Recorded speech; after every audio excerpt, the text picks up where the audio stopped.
కూటమి ప్రభుత్వంపై YCP chief మాజీ సీఎం జగన్ ఫైర్ అయ్యారు. గూగుల్ విషయంలో చంద్రబాబు క్రెడిట్ చోరీ చేశాడని విమర్శించారు. అసలు చంద్రబాబు చేసింది ఏముందని ప్రశ్నించారు. సింగపూర్ నుంచి కేబుల్ తీసుకురావడానికి అంకురార్పణ చేసింది వైసీపీ అని, అదాని గూగుల్కు 2022లో నోయిడా డేటా సెంటర్ అగ్రిమెంట్ ఉందన్నారు. ఆ రోజు అడుగులు వేశాం కాబట్టి ఇప్పుడు గూగుల్ వస్తుంది అన్నారు. మెడికల్ కాలేజీలో ప్రైవేటీకరణ చంద్రబాబు చేస్తున్న అత్యంత దరిద్రమైన పని అని మండిపడ్డారు. మంచి చేయకపోగా చెడు చేస్తున్నాడని విమర్శించారు జగన్.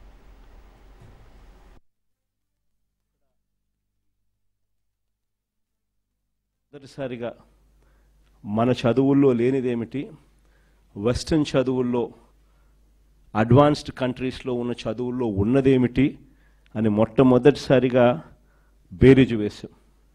అక్కడ ఉన్న కోర్సులు ఇక్కడ ఎందుకు లేవు, ఎందుకు డిగ్రీ అన్నది ఇక్కడ నామకే వాస్తే చదువుగా ఉంది, ఎందుకు అక్కడ డిగ్రీ అనేది ఎందుకు వాల్యూ అనేది ఉన్నది అని చెప్పి అసెస్మెంట్ జరిగింది.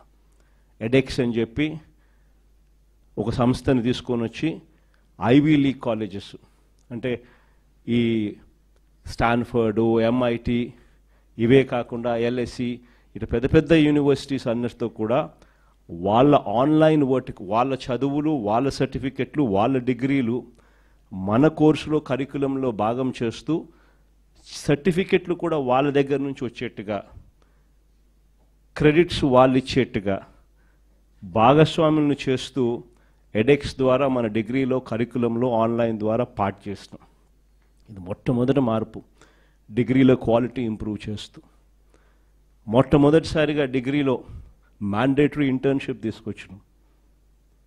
మొట్టమొదటిసారిగా డిగ్రీకి వాల్యూ ఇస్తూ చదువులు ఉండేట్టుగా కాలేజీలన్నీ కూడా ఖచ్చితంగా నాక్ రిజిస్ట్రేషన్ వైపు అడుగులు వేయించాం.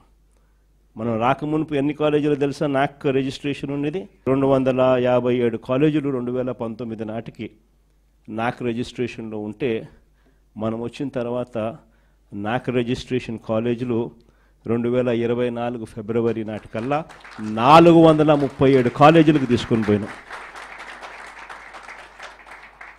క్వాలిటీ ఆఫ్ ఎడ్యుకేషన్ను ఇంప్రూవ్ చేస్తూ, ఇదొకటే కాకుండా ఈ చదువులు చదివించే విషయంలో ఏ పేదవాడైనా కూడా చదువులు చదువుకునేదానికి అప్పుల పాలయ్యే పరిస్థితి రాకూడదు. ఏ కుటుంబమైనా కూడా తన పిల్లల్ని చదివించడం భారం అని చెప్పి ఏ తల్లి తండ్రి కూడా ఫీల్ కాకూడదు. ఏ తల్లి తండ్రి కూడా అప్పుల పాలై తమ పిల్లల్ని చదివించడం భారమై ఆ చదువులు మానేసే పరిస్థితిలోకి రాకూడదు అనే ఉద్దేశంతో మొట్టమొదటిసారిగా ఇంతకుముందు గవర్నమెంట్లో లేనిది పూర్తి ఫీజు రీయింబర్స్మెంట్ పథకాన్ని తీసుకొచ్చింది ఒక్క వైఎస్ఆర్సీపీ ప్రభుత్వంలోనే తీసుకొచ్చారు. దీనికోసం ఏకంగా 12,000 కోట్ల రూపాయలు ఉట్టి ఫీజు రీయింబర్స్మెంట్ పథకంలో మనం పెట్టిన ఖర్చు కేవలం విద్యా దీవెన అన్న ఒకే ఒక పథకం మీద 12,609 కోట్లు ఖర్చు చేసినాం. కేవలం విద్యా దీవెన అని ఒకే ఒక్క పథకం మీద. ప్రతి త్రైమాసికం అయిపోయే లోపల, ఈ త్రైమాసికం అయిపోయిన వెంటనే మళ్ళీ నెక్స్ట్ త్రైమాసికంలో పడేసరికే ఆ మంత్లో జనవరి, ఫిబ్రవరి, మార్చ్ అంటే ఏప్రిల్లో వెరిఫికేషన్ చేసి మేలో జనవరి, ఫిబ్రవరి, మార్చికి సంబంధించిన ఫీజులు తల్లుల ఖాతాల్లోకి వేసే కార్యక్రమం చేసాం. వసతి దీవెన అని చెప్పి ఎవ్రీ ఏప్రిల్ ఖచ్చితంగా క్రమం తప్పకుండా ప్రతి పిల్లాడికి, డిగ్రీ చదివే పిల్లాడికి అయితే ఏకంగా 20,000 రూపాయలు 2 ఇన్స్టాల్మెంట్లలో ఇచ్చే కార్యక్రమాలు 1,100 కోట్లు ప్రతి సంవత్సరం ఏప్రిల్లో ఇచ్చేట్టుగా అడుగులు పడ్డాయి వసతి దీవెన కింద. ఆ రకంగా అడుగులు వేస్తూ ప్రతి పిల్లాడిని కూడా చదివించే విధంగా, చదువుల కోసం ఆ తల్లిదండ్రులు అప్పుల పాలయ్యే పరిస్థితి రాకుండా చూడడం కోసం మన ప్రభుత్వంలో తపన తాపత్రయంతో అడుగులు పడితే ఆ వసతి దీవెన అనే పథకం ఒక్కదాని కోసమే మరో 4,275 కోట్లు ఖర్చు చేశాం. అంటే కేవలం విద్యా దీవెన, వసతి దీవెన అంటే హయ్యర్ ఎడ్యుకేషన్లో మన పిల్లలకు గొప్ప చదువులు చదవాలి, ఆ చదువుల కోసం తల్లిదండ్రులు అప్పుల పాలయ్యే పరిస్థితి రాకూడదు అని చెప్పి కేవలం ఈ 2 పథకాలు, సంపూర్ణ ఫీజు రీయింబర్స్మెంట్ పథకం విద్యా దీవెన అండ్ వసతి దీవెన, ఈ 2 పథకాల కోసమే ఏకంగా 16,800 కోట్ల రూపాయలు ఖర్చు చేసిన ప్రభుత్వం ఒక్క వైఎస్ఆర్సీపీ ప్రభుత్వమే చెప్తాను. జూబ్లీహిల్స్ అభివృద్ధి చేశారు కాబట్టి మాగంటి గోపీనాథ్ 3 సార్లు గెలిచారని బీఆర్ఎస్ అభ్యర్థి మాగంటి సునీత అన్నారు. రాజకీయ విమర్శలు వాళ్ళ విజ్ఞతకే వదిలేస్తున్నామని, ఎవరు ఏంటి అనేది జూబ్లీహిల్స్ ప్రజలకు తెలుసని అంటున్న బీఆర్ఎస్ అభ్యర్థి మాగంటి సునీతతో మా ప్రతినిధి రాజు ఫేస్ టు ఫేస్. జోరుగా జూబ్లీహిల్స్ ఉప ఎన్నిక ప్రచారం బీఆర్ఎస్ చేస్తూ ఉంది. ప్రస్తుతం బీఆర్ఎస్ అభ్యర్థి మాగంటి సునీత గారు మనతో పాటు ఉన్నారు. మేడం, అనేక విమర్శలు చేస్తూ ఉంది బీజేపీ కాంగ్రెస్లు 10 ఏళ్ల పాటు ఎటువంటి అభివృద్ధి చేయలేదు, జూబ్లీహిల్స్ని విస్మరించారు అనేటటువంటి కామెంట్ చేస్తాను. వారి విమర్శలకు మీరు ఏం చెప్తారు? జూబ్లీహిల్స్ నుంచి మాగంటి గోపీనాథ్ గారు 3 సార్లు గెలిచారంటే ప్రజల మద్దతుతోనే గెలిచారు. అన్ని అభివృద్ధి పనులు చేశారు కాబట్టి జూబ్లీహిల్స్ ప్రజలందరూ వాళ్ళ గోపన్నను గెలిపించుకున్నారు. ఎందుకంటే నిదర్శనం ఏముంది? అనేక సమస్యలు ఉన్నాయి, వాటిని ఏ విధంగా పరిష్కరించబోతా ఉన్నారు? ఒకవేళ మీకు నియోజకవర్గ ప్రజలు పట్టం కడితే ఎన్ని రోజులు తెలియలేదా? చాలా పనులు ఉన్నాయని ఈ రోజు గుర్తుకొచ్చినాయా వాళ్ళ గోపన్న లేకపోయేసరికి? మీ మీద కూడా అనేక విమర్శలు చేస్తూ ఉన్నారు మంత్రులు సైతం. దీన్ని ఎట్లా చూస్తూ ఉన్నారు? రాజకీయాలు అన్నాక విమర్శలు చేస్తూనే ఉంటారు, వస్తూనే ఉంటాయి. ఎవరు ఏమైతున్నారో వాళ్ళ విజ్ఞతకే వదిలేస్తున్నారు. బీజేపీ బీఆర్ఎస్ ఒకటే అనేటటువంటి ప్రచారాన్ని కాంగ్రెస్ ఎత్తుకుంది. దీనికి ఏం చెప్తారు మేడం? అదే వాళ్ళ విజ్ఞతకే వదిలేస్తున్నారు, ఎవరు ఏదన్నా కూడా. నియోజకవర్గ ఓటర్లు ఎట్లా స్వాగతం పలుకుతా ఉన్నారు? రెస్పాన్స్ ఏ విధంగా ఉంది? మంచిగా ఉంది. ఇది ఓవరాల్గా మాగంటి సునీత చెప్తున్నటువంటి పరిస్థితి. 10 ఏళ్ల పాటు అభివృద్ధి చేశాం, మరోసారి అవకాశం కల్పించాలి. ఎట్టి పరిస్థితులు మరోసారి మాగంటి గోపీనాథ్ను దృష్టిలో పెట్టుకొని నియోజకవర్గ ఓటర్లు తనకు అవకాశం కల్పిస్తారు. ఎటువంటి విమర్శలు చేసినా తాను అదరాను బెదరాను, నియోజకవర్గ ఓటర్ల ఆశీస్సులు తనకు ఉన్నాయి అనేటటువంటిది కూడా చెప్తున్నటువంటి పరిస్థితి అయితే కనిపిస్తాం. కెమెరా పర్సన్ భిక్షపతితో రాజు న్యూస్, హైదరాబాద్.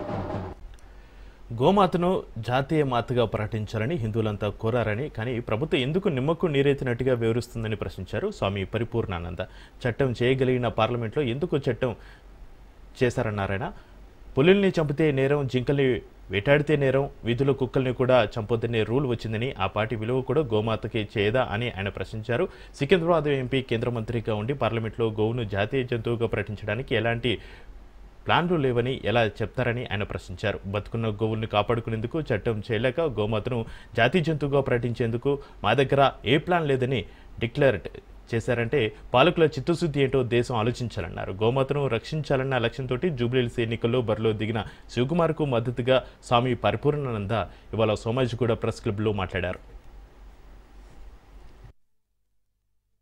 భారతదేశంలో ప్రజలకే కాదు, పాడి పంటలకే కాదు, ప్రతి జీవకోటికి కూడా రక్షణ కల్పించే చట్టం చేయగలిగేటువంటి స్థానం పార్లమెంట్.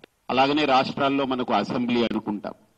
అటువంటి పార్లమెంట్లో కానీ అసెంబ్లీల్లో కానీ ప్రత్యేకించి ఒక గోవు యొక్క రక్షణ కోసరం పులుల్ని చంపితే, జింకల్ని వేటాడితే, లేదా వీధిలో కుక్కల్ని కూడా చంపకూడదనే రూల్ వచ్చింది. అంటే ఈ దేశంలో కుక్కలకి, నక్కలకి, బొక్కలకి ఉండే విలువ మన గోమాతకు లేకుండా చేశారు వీళ్ళు. ఎంత దౌర్భాగ్యపు పరిస్థితి. గావో విశ్వస్య మాతరః. గోవు అనేది నీ తల్లి లేకపోయినా ఆది పాలిచ్చి నిన్ను కాపాడుతుందనేటువంటిది మనకు శాస్త్రాలు చెప్తున్నాయి. రెండోది, గోవుల్ని పాలిస్తున్న నాలాంటి వాళ్ళకి ఒక చిన్న అనుభవం. కోవిడ్ టైంలో గోశాల దగ్గర ఉన్నటువంటి వాళ్ళు ఎవరు మందులు వేసుకోలేదు, వాళ్ళకి కోవిడే రాలేదు. గోశాల వదిలి వెళ్ళిపోయిన వాళ్ళందరికీ కోవిడ్ వచ్చింది, అందులో ఉన్న వాళ్ళకే. అంటే ఒక గోమాత ఉంటే ప్రపంచాన్ని పట్టి పీడించిన కోవిడ్ కూడా గోమాత దరిదాపుల్లోకి రానివ్వలేదు. గోవు పక్కనున్న తన బిడ్డల దగ్గర కూడా గోమాత ఆ కోవిడ్ నుంచి రక్షణ కల్పించింది. అది మనకు అర్థం కావట్లేదు. అలాంటి గోవు రక్షణ గురించి ఆ పార్టీలో ఉన్నటువంటి ఒక ఎంపీ గారే పార్లమెంటులో ప్రశ్నలు లేవనెత్తి, నాకు ఇప్పుడు తెలిసింది చాలా విచిత్రం అనిపిస్తుంది. దానికి ఇక్కడ ఉన్నటువంటి ఈ సికింద్రాబాద్, ఈ జూబ్లీ హిల్స్, వీటన్ని నియోజకవర్గాలకు సంబంధించినటువంటి ఎంపీ గారు, ఇక్కడ గెలిచినటువంటి ఎంపీ గారు, మన ఎంపీ గారు, ఆయన కేంద్ర మంత్రి అయి పార్లమెంట్లో గోవుని no plans to declare cow as a national animal, no plans to declare. చూడండి, మా దగ్గర ఏం ప్లాన్ లేవు. ఇప్పుడు ఒక మనిషి బోడి ప్లాన్లు అవసరమా అండి ఒక గోవుని కాపాడుకునేదానికి? ఇంత మానవ జాతిని కాపాడే గోవుని కాపాడుకునేదానికి మా దగ్గర ఏం ప్లాన్ లేవంటున్నారు. వీళ్ళందరినీ మనం ఓట్లేసి గెలిపించి భారతదేశంలో ఒక ఉన్నత స్థానంలో నిలబెట్టినటువంటి పాపానికి ఈరోజు no plans to declare cow as a national animal. ఇక ఇంతకంటే దౌర్భాగ్యపు మాట పార్లమెంట్లో మన చెవుల్లో పడడం, పార్లమెంట్లో మాట్లాడినటువంటి మాట. అది కూడా ఏంటి, క్లారిఫైస్ ఇన్ పార్లమెంట్. ఇంకా పార్లమెంట్లోనే ఆ తీర్పు వచ్చిన తర్వాత ఇంక ఈ దేశంలో గోవులన్నింటినీ నరికేసుకోండి అని చెప్పడమే, చంపేసుకోండి అని చెప్పడమే. సిగ్గుపడాలి సమాజం. హిందువులు కూడా ఆలోచన చేయాలి. హిందువులు ఓట్లు అడుక్కోవడం కాదు, హిందూ సమాజం హిందూ ధర్మానికి గ్లాని కలిగినప్పుడు నిలబడగలగాలి. ఒక గుడి కడితే గొప్ప కాదు, ఆ గుడిని రేపు ఇంకోటి కొట్టేస్తాడు. ఒకప్పుడు కట్టుకున్న మన గుడిని ఇంకోటి కొట్టాడు, ఇప్పుడు కట్టుకున్నా ఎప్పుడైనా కొట్టేస్తాడు. ఈ గుళ్ళు కట్టడం కొట్టడం కట్టడం కొట్టడం నడుస్తూ ఉంటాయి. కానీ బ్రతికున్నటువంటి గోవుల్ని కాపాడుకునేదానికి మనం చట్టం చేయలేకపోతే 100 కోట్ల హిందువుల అభిమానాన్ని చూరగొనాలనుకునేటువంటి వ్యక్తులు కోట్లాది గోవుల యొక్క ప్రాణాలు, కోట్ల గోవుల యొక్క ప్రాణాలు నాశనం అయిపోతుంటే మేము మా దగ్గర ఏ ప్లాన్ లేదు అని డిక్లేర్ చేశారు అనంటే దేశం ఆలోచించుకోవాలి, జాతి ఆలోచించాలి, ప్రతి హిందువు ఆలోచించాల్సినటువంటి అంశం. ఈ మాట చాలా బాధ పెడతా ఉంది. వ్యక్తిగతంగా నాకు ఆయనకి అభిమానం ఉండొచ్చు, వ్యక్తిగతంగా మాట్లాడుకోవచ్చు, అది వేరే విషయం. కానీ ఒక గో సంతతి, ఒక గో జాతి నాశనం అయిపోతుంది అనంటే కుక్కల కోసం చట్టం చేశాం, నక్కల కోసం చట్టాలు చేస్తారు, జింకల కోసం పులుల కోసం చట్టాలు చేస్తారు. కానీ మన ఎడ్లకి మన ఆవులకి మా దగ్గర ఏం ప్లాన్ లేవన్నారంటే సిగ్గుపడాల్సి వస్తుంది మేమందరం. ఈరోజు ఎవరి దగ్గర చెప్పుకోవాలి?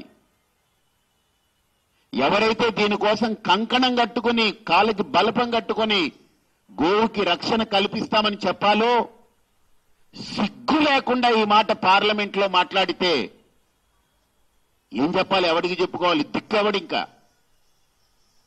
అందుకే గెలిచాడా ఓడాడా ఇవన్నీ అనవసరం. ఒక వ్యక్తి ముందుకొచ్చాడు, గోమాత కోసం నేను నిలబడతాను. ఆయన చుట్టూ బలం లేదు, బలగం లేదు, డబ్బు లేదు, దశకం లేదు, ఏమీ లేదు. ఓ గోవు అనే ఒక నినాదం పట్టుకుని తిరుగుతున్నాడు. అందుకే నాకు అనిపించింది, అరే ఇంత బలహీనుడు, ఇంత బక్కోడు, ఆయన దగ్గరున్న కాస్త స్థలం కూడా అమ్మేశాడు. అది ఈ ఎలక్షన్ల కోసం అమ్మేసి ఆయన తిరగడానికి, డీజిల్ పోసుకునేదానికి ఎవరిని అడుక్కోవాలో తెలియక గోవు కోసం ఉన్న ఆ స్థలాన్ని, ఆస్తిని అమ్ముకున్నాడు. నేను అడిగా, శివకుమార్ ఒకవేళ నువ్వు గెలిస్తే ఏం చేస్తావనంటే, ఇప్పుడు నేను గెలవడానికి ఫుట్బాల్ బొమ్మ ఎలా పట్టుకెళ్లానో నేను అసెంబ్లీలో కూర్చుంటే గనుక నా గోమాతతోటే కూర్చుంటా, నేను గోవుతోనే తిరుగుతా, గోవుతోనే పడుకుంటా, గోమాత పాలే తాగుతానని. కానీ ఒక చిన్న మాట, బీఫ్కి జీఎస్టీ ఎత్తేశారు, కానీ ఆవు నెయ్యికి జీఎస్టీ ఉంది. ఆవుని నరికేస్తే ఆ మాంసం ఎగుమతి చేస్తే దానికి జీఎస్టీ లేదంట. ఇప్పుడు ఆయన చెప్తుంటే విచిత్రంగా ఉంది. అవునా? అది నిజమేనా? అదో వీళ్ళందరూ చెప్తున్నారు. కానీ ఆవు నెయ్యికి జీఎస్టీ ఉంది. అరే ఆవే చచ్చిపోతే నెయ్యి ఎక్కడి నుంచి వస్తుందిరా భయ్? దిమాక్ లేదా ఈ మాత్రం? దేడి దిమాకా అది? దిమాక్ ఉండాలా? ఆవు చచ్చిపోతే నెయ్యి ఎక్కడి నుంచి వస్తుంది? ఆవుని చంపేసి బీఫ్ ఎగుమతి చేసుకో అంటే నెయ్యి ఎక్కడి నుంచి వస్తుంది? ఆలోచన చేయాలి. అంటే వీళ్ళెవరూ కూడా ఆవు పాలు తాగట్లే, బర్రె పాలు తాగుతున్నారా? వీళ్ళు ఎద్దు పాలు. బీఆర్ నాయుడుపై టీటీడీ మాజీ చైర్మన్ భూమన కరుణాకర్ రెడ్డి ఫైర్ అయ్యారు. బీఆర్ నాయుడు ఏడాది పాలన అసమర్థుని జీవన యాత్రలాగా అమోఘంగా ఉందని ఆయన విమర్శించారు. చేతులకు చెలుచీటి, కోతలకు ధనుష్కోటి, కన్యాశుల్కం, గిరీశంకు తలదన్నే విధంగా కోతలకు వస్తున్నారని ఆయన మండిపడ్డారు. వీసీ సదాశివమూర్తిని తిరుమల కొండపై బీఆర్ నాయుడు బండబూతులు తిట్టారు. బీఆర్ నాయుడుకు బిల్డప్ ఎక్కువ, పని తక్కువ, తప్పులు ఎత్తి చూపడం నా బాధ్యత, తప్పులు సరిచేసుకోవడం ఆయన బాధ్యత అని భూమన కరుణాకర్ రెడ్డి అన్నారు. ఇది కేవలం చైర్మన్ గా మీరు అధికారులతో చేసుకోలేనటువంటి సమన్వయత కారణంగా వచ్చినటువంటిది. మీరు రాకముందు వచ్చిన వెంటనే మీరు చెప్పినటువంటి అమోఘమైనటువంటి ప్రవచనము లాంటిటువంటి మాట, శ్రీవాణి టిక్కెట్లను రద్దు చేస్తాం, శ్రీవాణి ట్రస్టునే రద్దు చేస్తాం, శ్రీవాణి నిధులన్నీ కూడా గోల్మాల్ అయిపోయినాయి, వైసీపీ నాయకులు తినేసినారు కనుక ఎట్టి పరిస్థితులను శ్రీవాణిని ఉంచము అని. ఆ తర్వాత మీకు జ్ఞానోదయం అయిన తర్వాత కొద్దిగా శ్రీవాణి టికెట్లను 2000కు పెంచేటువంటి నిర్ణయాన్ని తీసుకొని నిన్న పత్రికా సమావేశంలో మా హయాంలో 1000 కోట్ల రూపాయల బహుమానాలు వచ్చినాయని చెప్పినారు. అందులో 500 కోట్లకు పైగా శ్రీవాణి నిధులే. శ్రీవాణి నిధులు ఏదైతే మీరు అబ్జెక్ట్ చేసినారో, దేన్నైతే మీరు తీవ్రంగా ద్వేషించి ప్రతిఘటించినారో, ఆ శ్రీవాణి నిధుల వాళ్ళనే మీరు నిన్న గొప్పలు చెప్పుకున్నారు. దేవుడికి ఇచ్చేటువంటి బహుమానాలు నా ద్వారా జరగాల, మీకు అది అధికారులు మీరెందుకు తీసుకునేది అని ఆ రకంగా చరిత్రలో మొట్టమొదటిసారిగా అధికారుల చేతుల నుంచి కాకుండా మొత్తం అన్ని మీ చేతుల గుండానే ఇతరులు ఇచ్చేటువంటి ధనాన్ని తీసుకొని నా హయాంలో ఇన్ని ఇచ్చినారు అనేటువంటి గొప్పలే. మీరు తీసుకున్నటువంటి నిర్ణయం వలన భక్తులకు ఒరిగినటువంటి ప్రయోజనం ఒక్కటంటే ఒక్కటి కూడా లేదు అన్నటువంటి విషయం అందరికీ తెలుసు. ఒక వడ మీరు చేర్చి ఆ వడను చేర్చినటువంటి విధానాన్ని 1000 డీజీల సౌండ్ కంటే బలంగా నేను వడ చేర్చినాను అనేటువంటిది మొత్తం అంతా భూమంతా కంపించేటట్టుగా అందరికీ తెలియపరిచేటట్టు మాట్లాడినారు. ఏమి చేసినారు అంటే చిన్న వడ ఒకటి చేర్చినారు, అది కూడా మొత్తం భక్తులకి అందరికీ కూడా అందటము లేదు అన్నటువంటి విషయం కూడా ఆ కంప్లైంట్ కూడా ఉంది.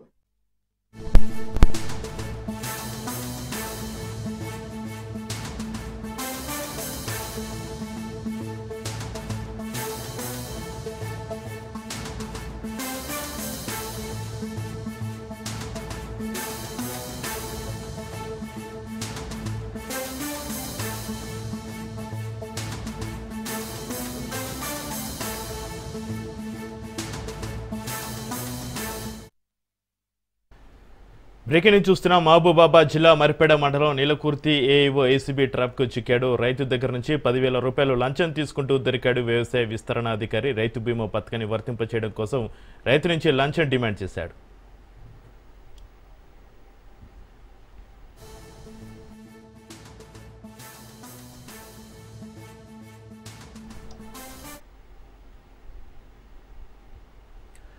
మహబూబాబాద్ జిల్లా మరిపేడ మండలం నీలకుర్తి ఏఈఓ ఏసీబీ ట్రాప్కు చిక్కాడు. రైతు దగ్గర నుంచి 10,000 రూపాయలు లంచం తీసుకుంటూ దొరికాడు. వ్యవసాయ విస్తరణ అధికారి రైతు బీమా పథకాన్ని వర్తింపచేయడం కోసం రైతు నుంచి లంచం డిమాండ్ చేశాడు.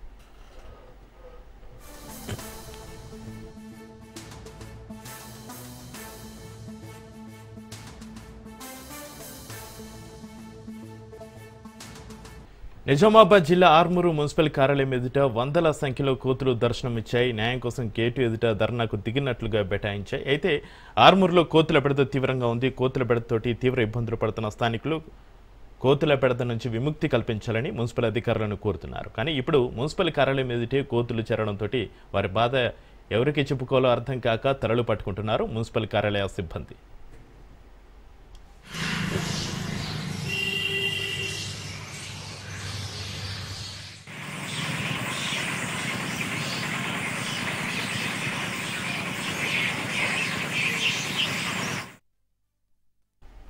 వనపర్తి జిల్లా కేంద్రం కొత్త బస్టాండ్ దగ్గర విద్యార్థులకు ఫీజు రియంబర్స్మెంట్ రాలేదని విద్యార్థి సంఘాలు రాస్తారోకో నిర్వహించాయి. పెండింగ్లో ఉన్న స్కాలర్షిప్ ఫీజు రియంబర్స్మెంట్ నిధులు విడుదల చేయాలని డిమాండ్ చేశారు. ప్రైవేటు కాలేజీ యాజమాన్యాలు కాలేజీలకు తాళం వేయడంతో విద్యార్థులు విద్యకు దూరం అవుతున్నారు. 90% మంది స్కాలర్షిప్ ఫీజు రియంబర్స్మెంట్ పైనే ఆధారపడి చదువుకుంటున్నారన్నారు. ఇక జిల్లాలో బడుగు బలహీన వర్గాలకు చెందిన వారు ఎక్కువగా ఉన్నారని, రాష్ట్రంలో కాంగ్రెస్ వచ్చి 2 ఏళ్లు అవుతున్నా నేటికి ₹1 కూడా చెల్లించలేదన్నారు.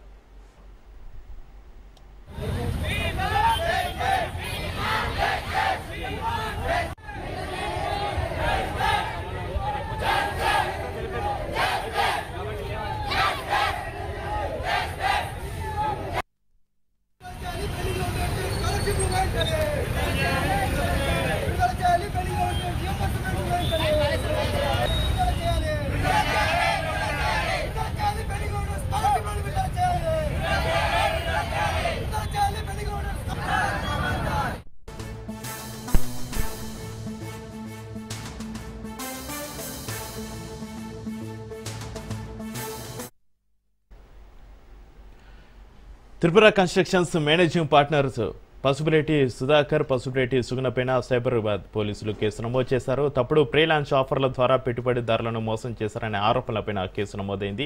ఇక BHEL ఉద్యోగి కోత మహేష్ దాఖలు చేసిన ఫిర్యాదుపై విచారణ చేపట్టింది. త్రిపుర సంస్థ తెల్లాపూర్ ప్రాజెక్టులో పెట్టుబడి పెట్టిన తర్వాత ఆయనతో సహా 9 మంది వ్యక్తులు 4.41 కోట్లు మోసపోయామని మహేష్ కంప్లైంట్ చేశారు. ఇక 2021లో తాను కంపెనీని ఆన్లైన్లో చూసి 6 నెలల్లోపు HMDA రేరా అనుమతులు వస్తాయని హామీ ఇచ్చి భార్గవ్ అనే ప్రతినిధి తనను సంప్రదించారని మహేష్ ఫిర్యాదులో తెలిపాడు. డబ్బులు తిరిగి ఇవ్వమని ఎంత అడిగినా కూడా తమ అభ్యర్థనను విస్మరించారని, ప్రపంచ స్థాయి సౌకర్యాలు కల్పిస్తామని చెప్పి బురడి కొట్టించారని తెలిపాడు.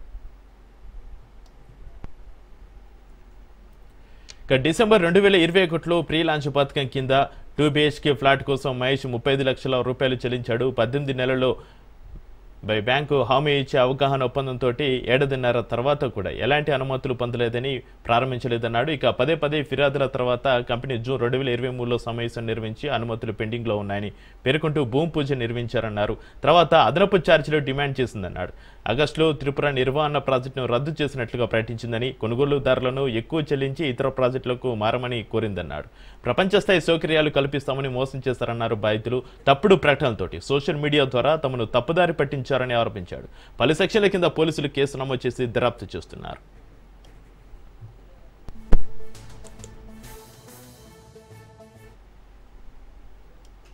Tripura constructions managing partner Pasupuleti Sudhakar, Pasupuleti సుగుణపై సైబరాబాద్ పోలీసుల కేసు నమోదుకు సంబంధించి మరింత సమాచారాన్ని మా ప్రతినిధి పవన్ లైవ్లో అందిస్తారు. పవన్, త్రిపుర కన్స్ట్రక్షన్ సంబంధించి దానిపైన కేసు కూడా నమోదు చేశారు. సైబరాబాద్ EOW పైన దీనికి సంబంధించి కూడా కేసు నమోదు చేశారు. ముఖ్యంగా చూస్తే ఈ కేసుకు సంబంధించి చూస్తే ఒక BSN యాక్ట్ సంబంధించి 316/2, 318/4 కింద కూడా కేసు నమోదు చేశారు. అయితే ఈ యొక్క త్రిపుర పూర్తిగా దీనికి సంబంధించి తెల్లాపూర్లో ఫ్రీ లాంచ్ ద్వారా 9 మంది నుంచి కూడా 4.4 కోట్ల రూపాయలు కూడా వసూలు చేసింది. దాని తర్వాత ఎక్కడ కూడా కన్స్ట్రక్షన్ కూడా చేయలేదు. అయితే పదే ఇందులో BSNL సంబంధించిన ఎంప్లాయీ మహేష్ మాత్రము ఒక 2021 సంవత్సరం డిసెంబర్లో ఫ్రీ లాంచ్ ద్వారా 2 BHK అంటే డబల్ బెడ్రూమ్కి 35 లక్షల రూపాయలు కూడా చెల్లించారు. అంతేకాకుండా మహేష్తో పాటు 9 మంది కలిసి 4.4 crores యొక్క డబ్బులు చెల్లించారు. దాని తర్వాత ఎక్కడ కూడా ఈ త్రిపుర సంబంధించిన ఫ్రీలాన్స్ కన్స్ట్రక్షన్ ఎక్కడ కూడా ముందుకు కొనసాగలేదు. అయితే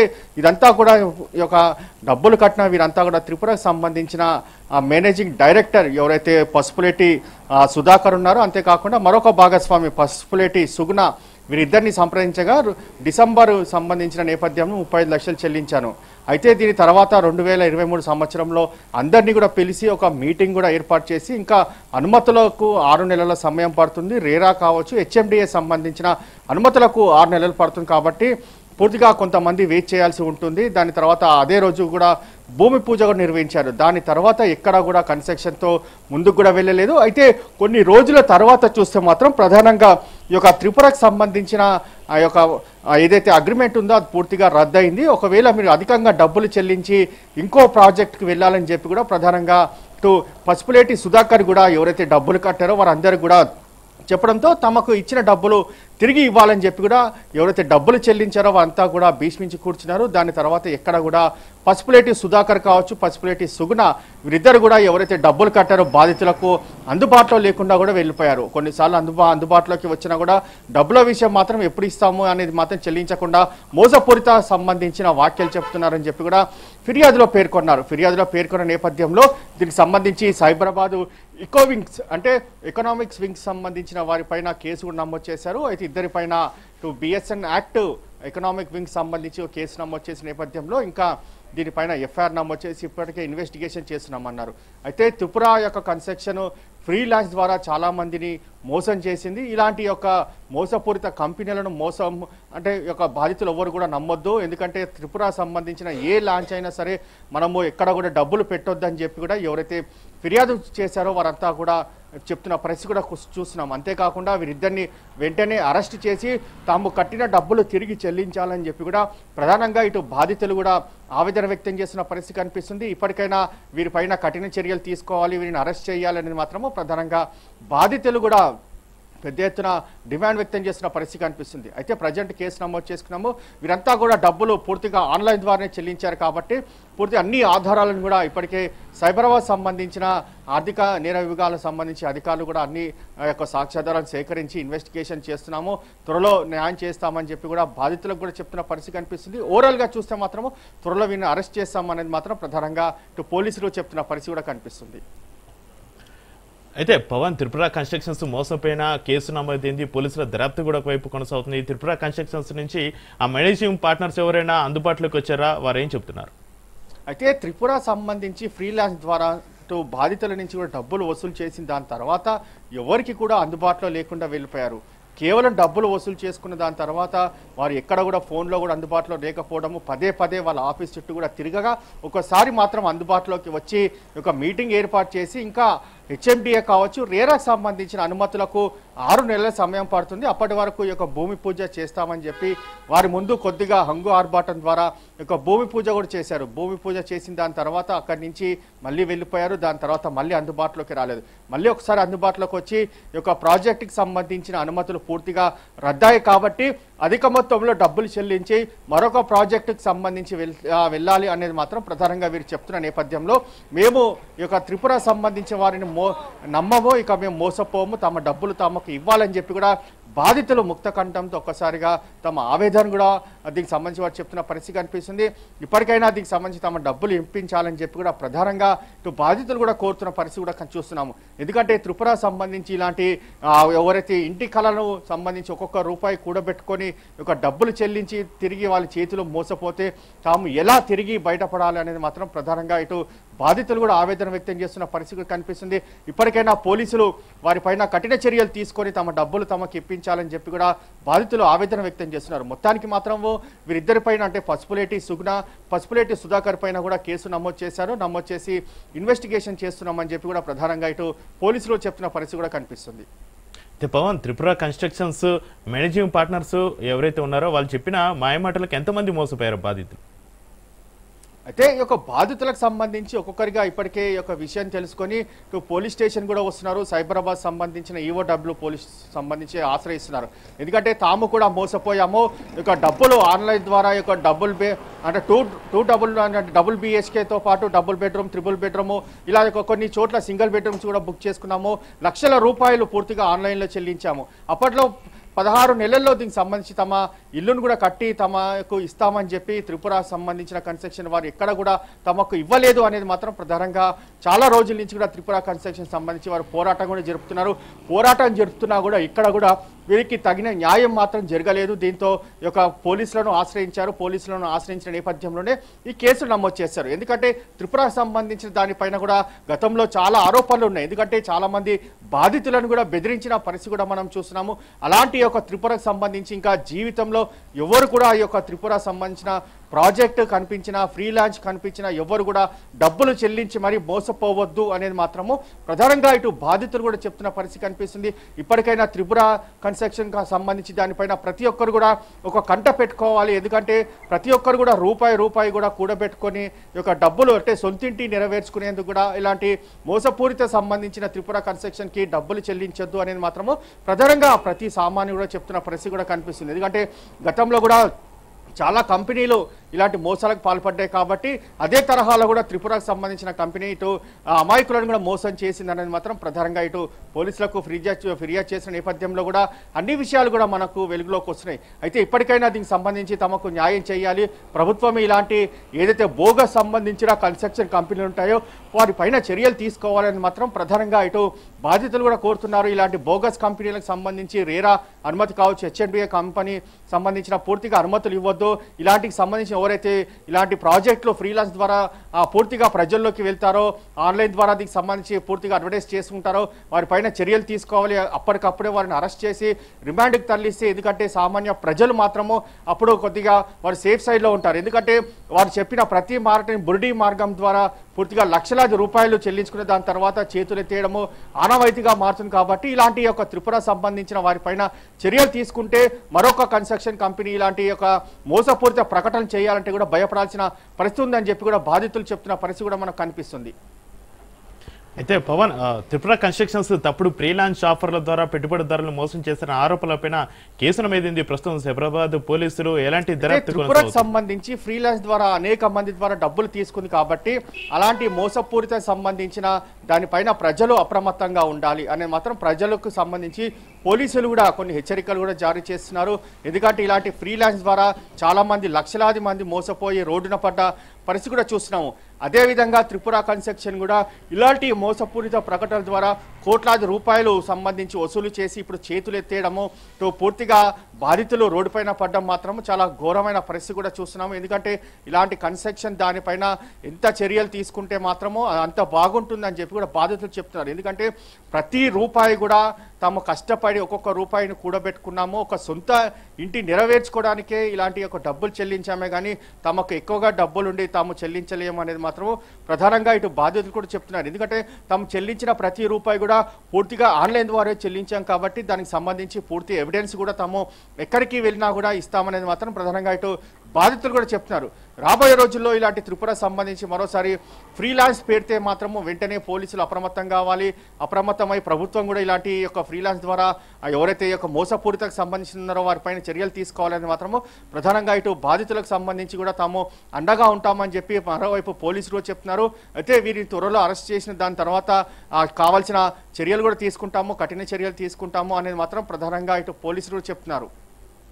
right, thank you Pavan.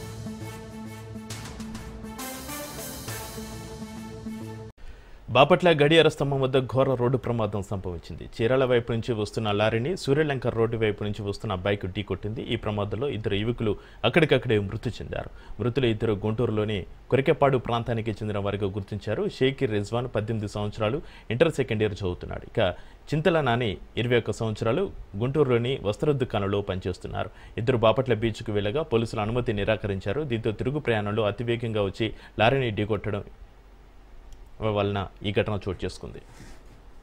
Bapatla గడియార స్తంభం వద్ద ఘోర రోడ్డు ప్రమాదం సంభవించింది. చీరాల వైపు నుంచి వస్తున్న లారీని సూర్యలంక రోడ్డు వైపు నుంచి వస్తున్న బైక్ ఢీకొట్టింది. ఈ ప్రమాదంలో ఇద్దరు యువకులు అక్కడికక్కడే మృతి చెందారు. మృతులు ఇద్దరు గుంటూరులోని కొరిటిపాడు ప్రాంతానికి చెందిన వారికి గుర్తించారు. షేక్ రిజ్వాన్ 18 సంవత్సరాలు, ఇంటర్ సెకండ్ ఇయర్ చదువుతున్నాడు. ఇక చింతల నాని 21 సంవత్సరాలు, గుంటూరులోని వస్త్ర దుకాణంలో పనిచేస్తున్నారు. ఇద్దరు బాపట్ల బీచ్కు వెళ్ళగా పోలీసులు అనుమతి నిరాకరించారు. దీంతో తిరుగు ప్రయాణంలో అతివేగంగా వచ్చి లారీని ఢీకొట్టడంతో ఈ ఘటన సంభవించింది.